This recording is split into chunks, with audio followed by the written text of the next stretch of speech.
Welcome to Matters Financial and Geopolitical from a Frontier. Thank you for stopping by. I hope you had a great weekend. Political reflections, Priya Ramrakha's Robert F. Kennedy in Nairobi, and then at the bottom group of photographs in Addis Ababa with Haile Selassie. In photos, this is from TikTok, Kim Jong Un leaves Pyongyang station for the Trump-Kim summit. He's accompanied by his sister Kim Yo-jong and negotiator Kim Yong-chol. 30th of April 2018, I still was stuck with this. My question remains, what security guarantees can Trump provide to Kim that convince him to denuclearize? He can hardly forget what happened to Saddam Hussein and Muammar Gaddafi, both of whom met their ends after being defanged. So the question remains, what security guarantees can Trump provide to Kim? Offering up bulletproof security guarantees is the equivalent of threading this needle. You can watch North Korea's leader Kim Jong Un boarding his special train to the Trump-Kim summit in Hanoi in front of cheering crowds. That's TikTok again. Going back to April 2018 when Kim wrote, "A new history starts now, an age of peace from the starting point of history."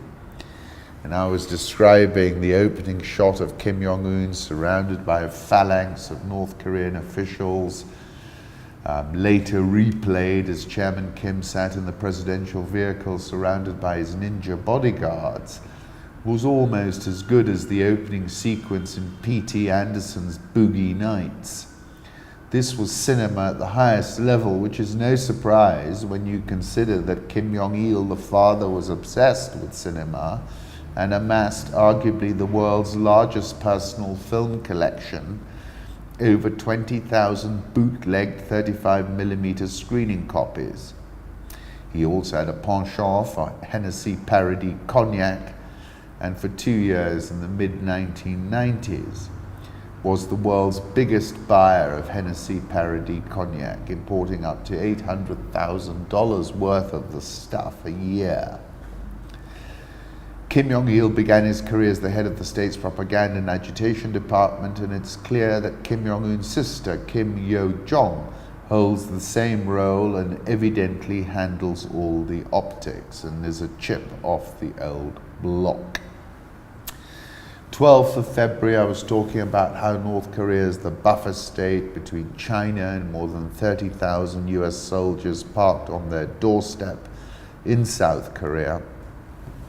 September 2017, when he was still firing rockets, I was quoting Gravity's Rainbow, Thomas Pynchon, and in that they're trying to uncover the secret of a mysterious device named the Schwarzgerät, the black device, slated to be installed in a rocket with the serial number 00000. And I said, as the world watched Pyongyang, I cannot help wondering if Kim Jong-un has read Pynchon, which speaks of a screaming comes across the sky.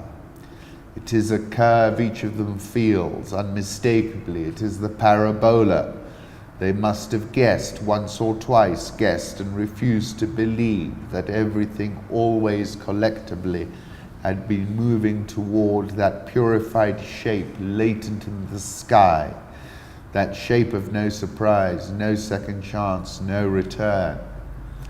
And to show you how far the regime has come, I take you back to November 2010, when I was saying far away in distant lands lies the Hermit Kingdom, and they've all had tiny little hands like the elves and the shoemaker. You can watch Kim Jong-un boarding his special train in this TikTok footage. So we got quite an interesting scenario developing. Trump clearly wants a deal. Israel has opened its first embassy in Rwanda. The country shares a lot of similarities with the state of Israel and offers a lot of ground for mutual cooperation, the new Israeli ambassador Ron Adams said after meeting with Rwanda's President Paul Kagame. Russia's Ministry of Foreign Affairs accused the United States and its NATO allies of discussing how to arm the opposition in Venezuela, and alleged Washington was deploying special forces and equipment near the South American nation. 4th of February, speaking about Venezuela, I quoted Hunter S. Thompson, "The Edge, there is no honest way to explain it, because the only people who really know where it is are the ones who have gone over." I said in the same article, Maduro is, I'm afraid, going down, just like Muammar went down, and as did Saddam. Trump says the US will delay China tariff increase set for March the 1st after substantial progress. Assuming both sides make additional progress, we'll be planning a summit for President Xi and myself at Mar-a-Lago to conclude an agreement. A very good weekend for the US and China. However, Lighthizer was at the end of his rope. He's the chief negotiator.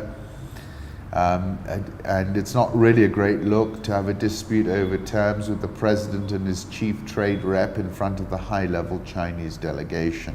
Chinese stocks set to enter a bull market, pick up in volumes, also adding to the conviction behind this baby, David Inglis. Going back to that negotiation, the top Chinese negotiator, Vice Premier Liu He, laughed out loud. This is the issue about MOUs. Trump told gathered reporters that the memorandums would be very short term. I don't like MOUs because they don't mean anything. To me, they don't mean anything. From now on, we're not using the word memorandum of understanding anymore. We're going to use the term trade agreement, Lighthizer told reporters. We'll have the same document. It's going to be called a trade agreement. 31st of December last year, I said the trajectory of the tariff war is another pivotal curve to keep an eye on in 2019. 9th of July, I asked tariff wars, who blinks first? It looks like Trump is blinking. And on the 10th of December last year, I was talking about the truce dinner in Buenos Aires. George Soros says open society can prevail only when people speak truth to power. Oliver Mathenge posted this photograph of President Kenyatta in the traffic.